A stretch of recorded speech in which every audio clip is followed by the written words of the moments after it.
সংখ্যাগত ধর্ম কি? সংখ্যাগত ধর্ম হলো দ্রবণের এমন কিছু ধর্ম আছে যে ধর্মগুলো দ্রবণে উপস্থিত দ্রাবের কণা সংখ্যার উপর নির্ভর করে, কিন্তু দ্রবণে যে দ্রাব আছে তার প্রকৃতির উপর নির্ভর করে না। এই রকমের ধর্মগুলোকে আমরা সংখ্যাগত ধর্ম আমরা লিখেছি এখানে। দ্রাবের কণা সংখ্যার উপর নির্ভর করবে যে ধর্মগুলো, দ্রাবের প্রকৃতির উপর নির্ভর করবে না। অর্থাৎ আমি কি রকম দ্রাবণ নিলাম তার উপর ধর্মটা ডিপেন্ড করবে না, আমি কতটা পরিমাণ দ্রাবণ নিয়েছি তার উপর ডিপেন্ড করবে। এই রকমের ধর্মগুলোকে আমরা দ্রবণের সংখ্যাগত ধর্ম বলবো। তো সংখ্যাগত ধর্ম আমাদের চারখানা সংখ্যাগত ধর্ম আছে। কি কি চারখানা সংখ্যাগত ধর্মগুলো হলো? 1 নম্বর বাষ্পচাপের আপেক্ষিক অবনমন,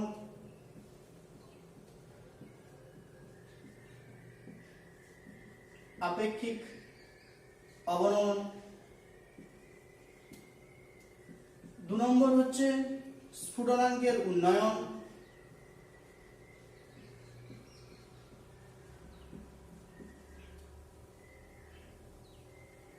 স্ফুটনাঙ্কের উন্নয়ন। হিমাঙ্কের অবনমন,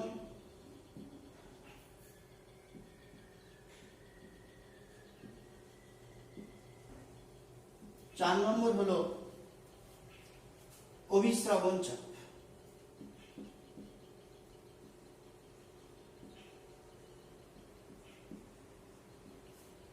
বাষ্পচাপের আপেক্ষিক অবনমনকে বলা হয় relative lowering vapour pressure, RLVP। স্ফুটনাঙ্কের উন্নয়ন, এলিভেশন অফ বয়লিং পয়েন্ট। হিমাঙ্কের অবনমন, ডিপ্রেশন অফ ফ্রিজিং পয়েন্ট। এবং অসমোটিক প্রেসার। তাহলে এগুলো হলো আমাদের সংখ্যাগত ধর্ম। এই ধর্মগুলো দ্রবণে উপস্থিত দ্রাবের কণা সংখ্যার উপর নির্ভর করে, কিন্তু দ্রাবের প্রকৃতির উপর ডিপেন্ড করে না। তাই এগুলোকে আমরা বলছি সংখ্যাগত ধর্ম। তো এই সংখ্যাগত ধর্ম প্রত্যেকটা আমরা আজকে আলোচনা করব। তো তার আগে আমরা দেখি যে বাষ্পচাপের আপেক্ষিক অবনমন বা স্ফুটনাঙ্কের উন্নয়ন বা হিমাঙ্কের অবনমন বা অভিস্রাবণ চাপ, অর্থাৎ এই সংখ্যাগত ধর্মগুলো কি শর্ত মেনে চলে। তাহলে সংখ্যাগত ধর্মগুলো মেনে চলার শর্ত কি রকমের দ্রবণ এই সংখ্যাগত ধর্মগুলো মেনে চলবে।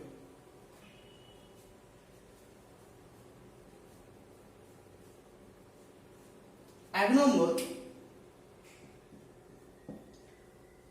আমরা যে দ্রবণটা নিয়ে সংখ্যাগত ধর্মগুলো আলোচনা করব সেই দ্রবণটা অবশ্যই অনুদ্বায়ী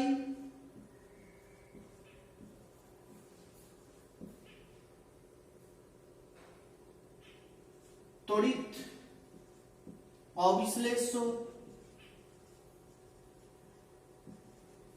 দ্রাবের দ্রবণ হবে। 2 নম্বর, অবশ্যই দ্রবণটা লঘু হবে। লঘু দ্রবণের ক্ষেত্রে সংখ্যাগত ধর্মগুলো মেনে চলবে, লঘু দ্রবণ হবে। 3 নম্বর, সেই সমস্ত দ্রবণগুলো সংখ্যাগত ধর্ম প্রদর্শন করবে যে দ্রবণগুলোকে হিমাঙ্কে নিয়ে আসার পর শুধুমাত্র দ্রাবক পদার্থ কঠিন আকারে বেরিয়ে আসবে,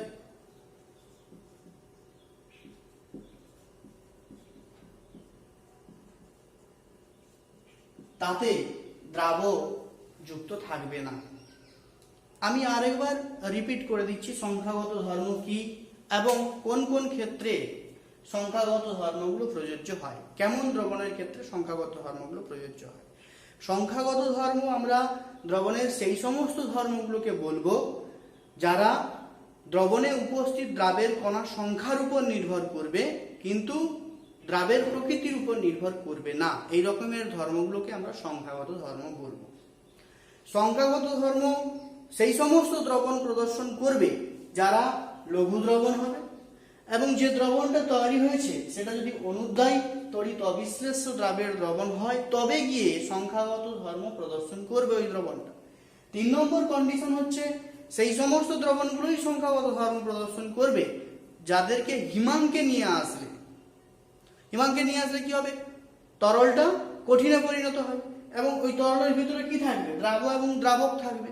কিন্তু যখনই আমরা দ্রবণটাকে হিমাঙ্কে নিয়ে আসব তখন দ্রাবক পদার্থটা কিসে পরিণত হবে, কঠিন আকারে পরিণত হয়ে বেরিয়ে আসবে এবং ওই কঠিনের মধ্যে দ্রাব পদার্থ যুক্ত থাকবে না।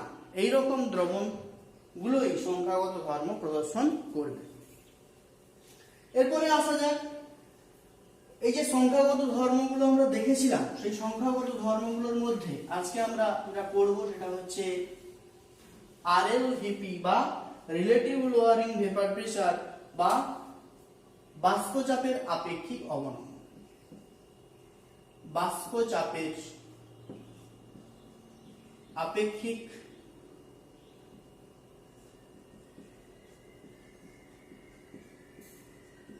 অবনমন, যাকে আমরা আরএলভিপি দিয়ে লিখে থাকি, রিলেটিভ লোয়ারিং ভেপার প্রেসার। তো আসি প্রথমে বাষ্পচাপের আপেক্ষিক অবনমন। এখানে বাষ্পচাপ কি, বাষ্পচাপ, তরলের বাষ্পচাপ সম্পর্কে আমরা আগেই পড়াশোনা করেছি, আগের ভিডিওতেই আমরা দেখেছি বাষ্পচাপ। তো ধরো এরকম একখানা পাত্র আছে, এই পাত্রে আমার কিছু দ্রাবক আছে। প্রথমে আমি কিছু দ্রাবক নিলাম, পাত্রকে বন্ধ করলাম, এই দ্রাবকগুলো বাষ্পে পরিণত হবে, আবার বাষ্প তরলে পরিণত হবে, এইভাবে বাষ্পচাপের তৈরি হয়, আমরা আগে দেখেছি। তো এই বিশুদ্ধ যে দ্রাবক আছে সেই বিশুদ্ধ দ্রাবকের বাষ্পচাপ আমি ধরলাম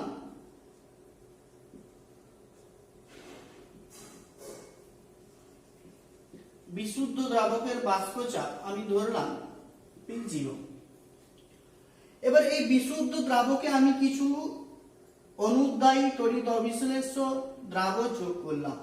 যখনই দ্রাব যোগ করলাম তখন দ্রবণ তৈরি হলো। তাহলে যে দ্রবণ তৈরি হলো সেই দ্রবণের বাষ্পচাপ আসবে।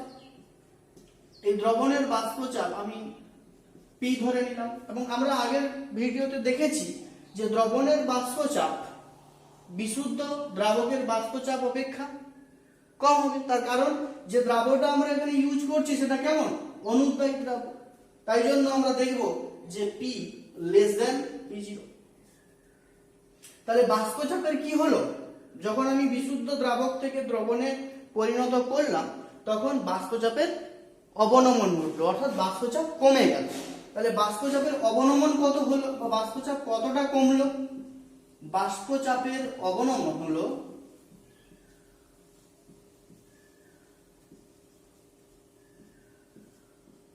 P0 মাইনাস P, যাকে আমরা ডেল P দিয়েও চিহ্নিত করে থাকি। তাহলে বাষ্পচাপের যে অবনমন ঘটলো সেটা হলো P0 মাইনাস P। এবারে বাষ্পচাপের আপেক্ষিক অবনমন কত,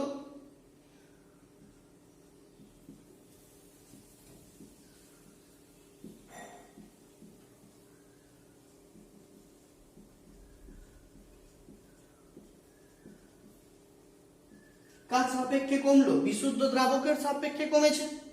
তাহলে বাষ্পচাপের আপেক্ষিক অবনমন হবে P0 minus P by P0। এই হলো আমাদের বাষ্পচাপের আপেক্ষিক অবনমন।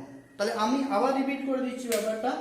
একটা পাত্রে কিছুটা পরিমাণ দ্রাবক নিয়েছিলাম, তাতে অনুদ্বায়ী অতড়িৎ বিশ্লেষ্য দ্রাব যোগ করেছিলাম। যখন বিশুদ্ধ দ্রাবক ছিল বাষ্পচাপ P0, দ্রবণ যখন তৈরি হলো P হলো, বাষ্পচাপের অবনমন হলো P0 মাইনাস P, এবং বাষ্পচাপের আপেক্ষিক অবনমন হলো P0 minus P by P0। এবারে এই যে বাষ্পচাপের আপেক্ষিক অবনমন হলো এই সংক্রান্ত রাউল্ডের সূত্র আছে। রাউল্ডের সূত্রটা কি, রাউল্ডস ল বলেছে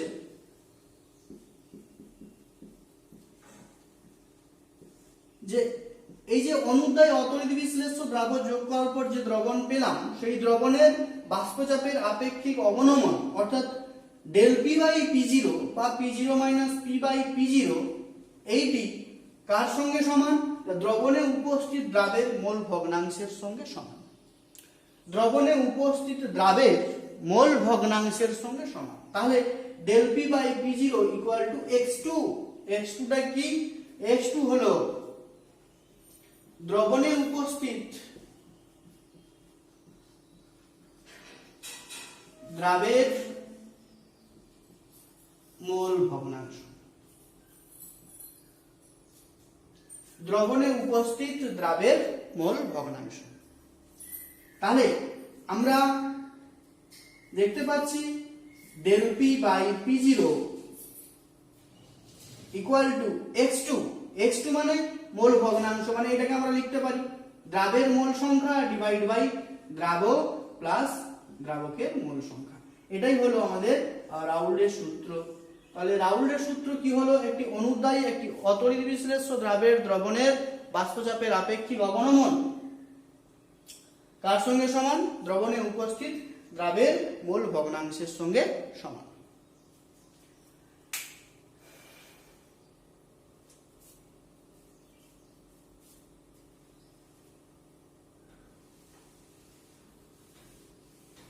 এবারে যদি দেখি এই যে সূত্র আমরা পেলাম del P by P zero equal to x2, এটি রাউল্ডের সূত্র। এখানে আমরা দেখতে পাচ্ছি যে বাষ্পচাপের আপেক্ষিক অবনমন উষ্ণতার উপর নির্ভরশীল না, উষ্ণতার পরিবর্তনে ডেল পি বাই পি জিরোর ভ্যালুর কোনো পরিবর্তন হয় না। তার কারণ আমরা দেখতে পাচ্ছি del P by P zero equal to x2, x2 সমান n2 by n1 plus n2। n2 মানে দ্রাবের মোল সংখ্যা বাই দ্রাবক প্লাস দ্রাবকের মোল সংখ্যা। উষ্ণতার পরিবর্তনে দ্রাবক বা দ্রাবকের মোল সংখ্যার কোনোটারই পরিবর্তন ঘটে না। যেহেতু মোল সংখ্যার পরিবর্তন ঘটে না, তাই উষ্ণতার পরিবর্তনে ডেল পি বাই পি জিরোর কোনো পরিবর্তন ঘটে না। অর্থাৎ del P by P zero অর্থাৎ বাষ্পচাপের আপেক্ষিক অবনমন উষ্ণতা নিরপেক্ষ, উষ্ণতার উপর নির্ভরশীল নয়। কিন্তু বাষ্পচাপ আমরা আগের ক্লাসে দেখেছিলাম যে বাষ্পচাপ কি হয়? উষ্ণতা যদি আমরা বাড়াই তাহলে বাষ্পচাপ কি হয়? বৃদ্ধি পায়। কিন্তু বাষ্পচাপের আপেক্ষিক অবনমন কোনোভাবে প্রভাবিত হয় না। তার কারণ এখানে x2 যে x2 সমান n2 by n1 plus n2 মোল সংখ্যাগুলো উষ্ণতার পরিবর্তনে পরিবর্তনশীল নয়। এই জন্য উষ্ণতার পরিবর্তনে ডেল পি বাই পি জিরোর কোনরূপ পরিবর্তন হয় না।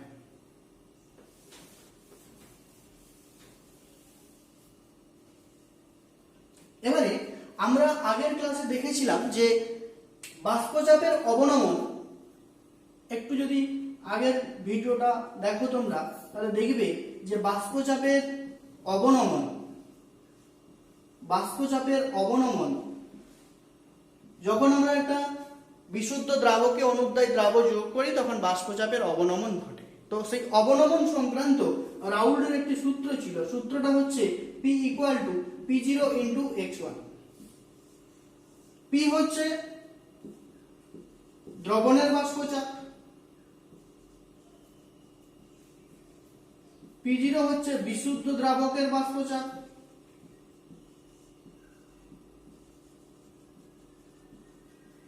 এবং x1 হচ্ছে দ্রবণে দ্রাবকের মোল ভগ্নাংশ। আবার আমরা আজকে পড়লাম বাষ্পচাপের আপেক্ষিক অবনমন del P by P zero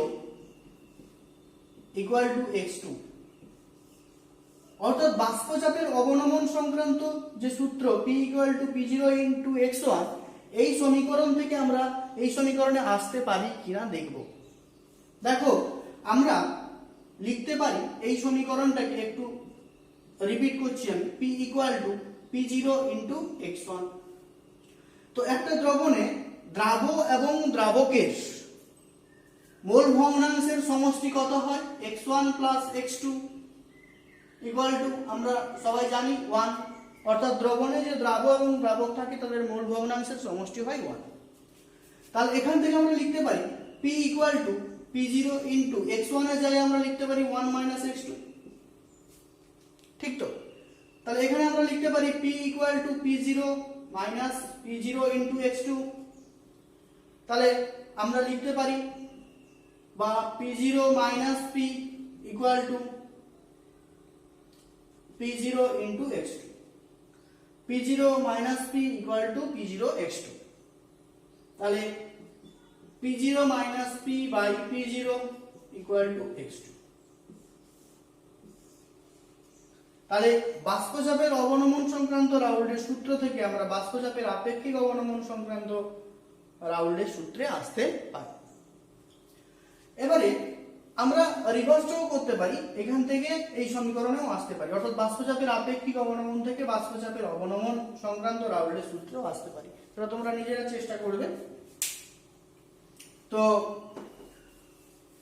এরপরে আমরা এই যে সূত্র পেলাম বাষ্পচাপের আপেক্ষিক অবনমন সংক্রান্ত রাউল্টের সূত্র del P by P0 equal to x2, এই সমীকরণ থেকে আমরা কিভাবে দ্রাবের আণবিক ওজন নির্ণয় করতে পারব। দ্রাবের আণবিক ওজন কিভাবে নির্ণয় করা যাবে, অর্থাৎ del P by P0 equal to x2, এই সমীকরণ আমরা পেয়েছি। P0 minus P by P0 equal to আমরা লিখতে পারি x2। তো x2 মানে P0 minus P by P0 equal to x2 মানে আমরা লিখতে পারি n2 by n1 plus n2, বা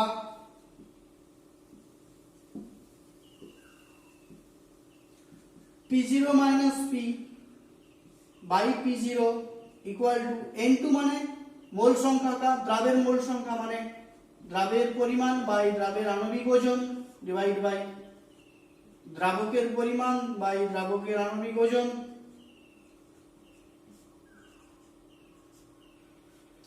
এই সমীকরণ থেকে যদি P0 P, P0 W2 W1 M1 এর ভ্যালু আমাদের কাছে জানা থাকে, তাহলে আমরা কি করতে পারি, M2 এর ভ্যালু নির্ণয় করতে পারি। M2 টাই তো দ্রাবের আণবিক ওজন। তাহলে এই সমীকরণ থেকে আমরা M2 কে কি করতে পারবো, বের করতে পারবো। আর একটা কথা বলে রাখি যে P0 minus P by P0 equal to n2 by n1 plus n2, একে আমরা একটু সিম্পলিফাই করে এভাবে লিখতে পারি n2 বাই n1। কেন n2 বাই n1 লিখতে পারি, তার কারণ এখানে যে দ্রাবক নিয়েছি সেই দ্রাবকটা পরিমাণে খুবই কম, অর্থাৎ দ্রবণটা অত্যধিক লঘু। যেহেতু লঘু দ্রবণ তাই দ্রাবের পরিমাণ কম, দ্রাবের পরিমাণ কম বলে n2টাকে এখানে আমরা কি করে দিতে পারি, নেগলেক্ট করতে পারি। তাহলে কি দাঁড়ায় P0 minus P by P0 equal to n2 by n1। তার মানে W2 by M2 divide by W1 by M1, এখান থেকে আমি M2 এর ভ্যালু ক্যালকুলেট করতে পারি। অর্থাৎ বাষ্পচাপের আপেক্ষিক অবনমন সংক্রান্ত রাউল্টের সূত্রে আমরা দ্রাবের আণবিক ওজন এই সমীকরণ থেকেও বের করতে পারি, n2টাকে নেগলেক্ট করে দিয়ে, বা এই সমীকরণ থেকেও আমরা বের করতে পারি। ঠিক আছে, এখানে দ্রবণটা যেহেতু লঘু তাই n2 এর ভ্যালুটাকে আমরা নেগলেক্ট করে দিয়েছি।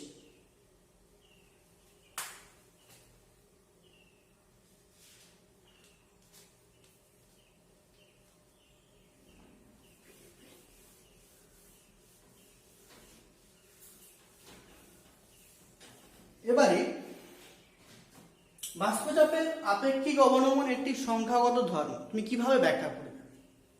আমরা এরকম ভাবে বলতে পারি যে আমি দুটো ভিন্ন পাত্র নিলাম, এটা একটা আমার পাত্র, আর একটা পাত্র হচ্ছে এটা। এই দুটো পাত্রে আমরা একই পরিমাণ দ্রাবক নিয়েছি। ধরো এখানে 100 গ্রাম আমি জল নিলাম, এখানেও ধরো আমি 100 গ্রাম জল নিলাম। দুটো ভিন্ন পাত্রে সমপরিমাণ দ্রাবক বা জল নিয়েছি। এবারে এই পাত্রে আমি 1 মোল গ্লুকোজ নিয়েছি, এখানে আমি 1 মোল ইউরিয়া নিয়েছি। তো আমরা দেখছি দুটো ভিন্ন পাত্রে সমপরিমাণ দ্রাবক নেওয়া হয়েছে। সমপরিমাণ দ্রাবকের মধ্যে সমপরিমাণ দ্রাবও নিয়েছি, 1 মোল ইউরিয়া এবং 1 মোল গ্লুকোজ, কিন্তু উভয় ক্ষেত্রে দ্রাব দুটো আলাদা।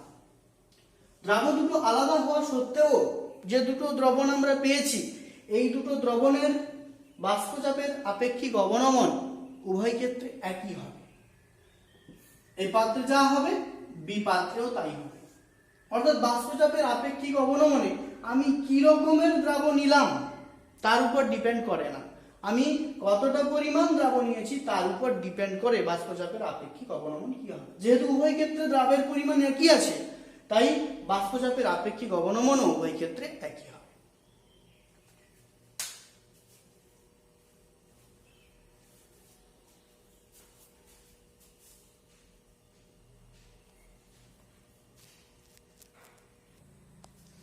তো একটা নিউমেরিক্যাল দিয়ে শুরু হোক।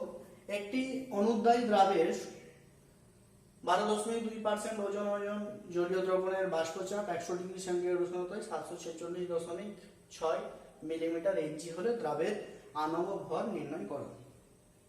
তো এই যে প্রবলেমটা আছে, এবারে এই প্রবলেমটাতে দেখো 100 ডিগ্রি সেন্টিগ্রেড উষ্ণতায় জলীয় দ্রবণের বাষ্পচাপ, মানে আমাকে দেওয়া আছে কি, আমাকে দেওয়া আছে দ্রবণের বাষ্পচাপ, ঠিক, দ্রবণের বাষ্পচাপ সমান, যাকে আমরা কি দিয়ে সূচিত করি, পি দিয়ে, পি সমান 746.6 মিলিমিটার Hg হলো। এবারে যে দ্রাবক, বিশুদ্ধ দ্রাবক, এখানে কি নেওয়া হয়েছে, দ্রাবক জল। 100 ডিগ্রি সেন্টিগ্রেড উষ্ণতায় জল ফুটতে শুরু করে, তাহলে জলের বাষ্পচাপ কত, জল এর বাষ্পচাপ হচ্ছে 760 মিলিমিটার Hg। তার কারণ প্রমাণ বায়ুমণ্ডলীয় চাপ হচ্ছে 760 মিলিমিটার Hg। তাহলে আমরা দ্রাবকের বাষ্পচাপ ধরব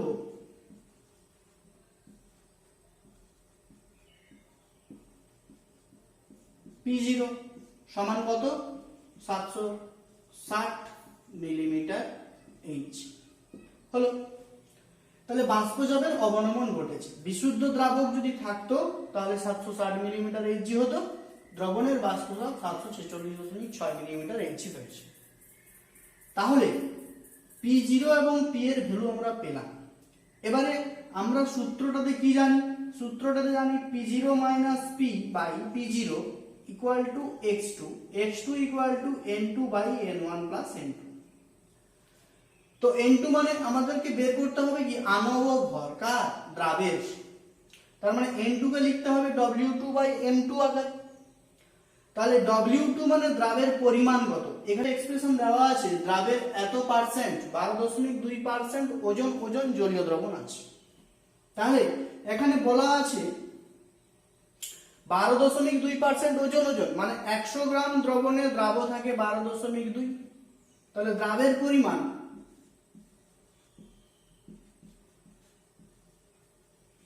কত, 12.2 এত গ্রাম।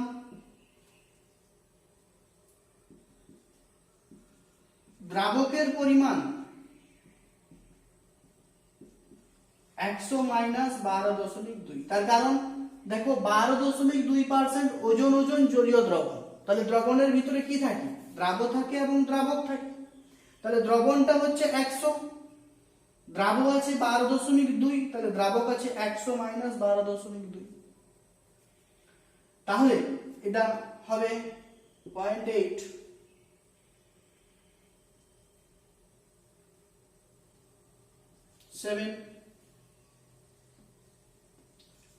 87.8 গ্রাম। তাহলে দ্রাবক হলো 87.8 গ্রাম, দ্রাব হলো 12.2 গ্রাম।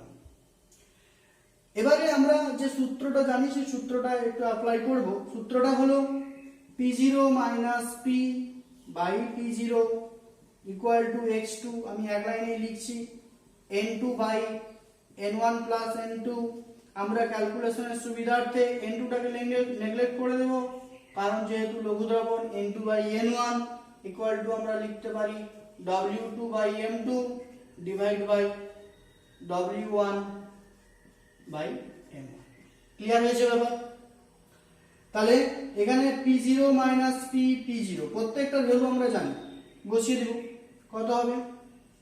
760 মাইনাস P0 এর value 746.6 divide by 760 equal to W2 by M2 divide by W1 by M1। W2 কত? W2 হচ্ছে দ্রাবের পরিমাণ 12.2 ডিভাইড বাই আমি যে দ্রাব নিয়েছি সেটা কি দ্রাব সেইটা আমাকে বলে দেয়নি এবং তার আণবিক ভর নির্ণয় করতে বলেছে। তাহলে আমি তার আণবিক ভর ধরে নিলাম M2 ডিভাইড বাই W1। জল কত আছে? এই যে বের করেছি, দ্রাবক আছে 87.8 ডিভাইড বাই M1। দ্রাবক কি? জল, তাহলে জলের মলিকুলার ওয়েট আমরা সবাই জানি 80। এখান থেকে আমার সবগুলো ডেটা জানা, শুধু M2 টা অজানা, তাই এখান থেকে আমরা কি করতে পারবো? M2 ক্যালকুলেট করতে পারবো। এইভাবে আমরা অঙ্কটা সম্পন্ন করব।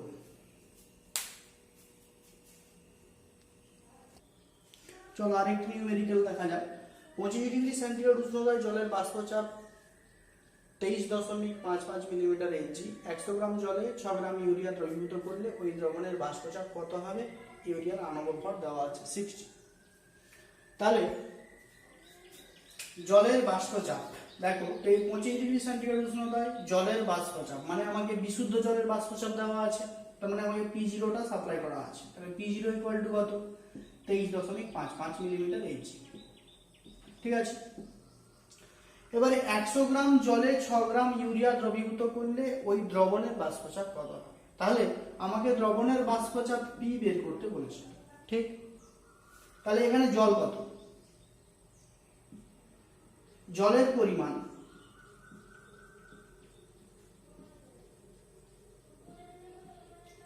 100 গ্রাম।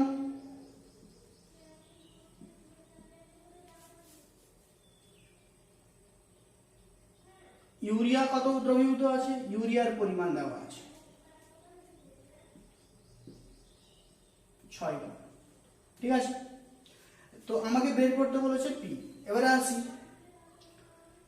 সূত্র, P0 minus P by P0 আমরা সবাই জানি ইকুয়াল টু x2।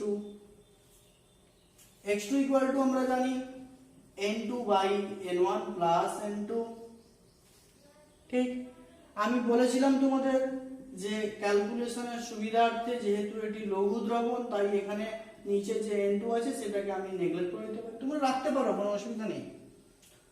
বা এভাবেও করতে পারো n2 by n1 plus n2 by n1। তাহলে P0 এর ভ্যালু আমার কাছে দেওয়া আছে কত? 23.55 বিযুক্ত P by 23.55 equal to n2। n2 মানে কি?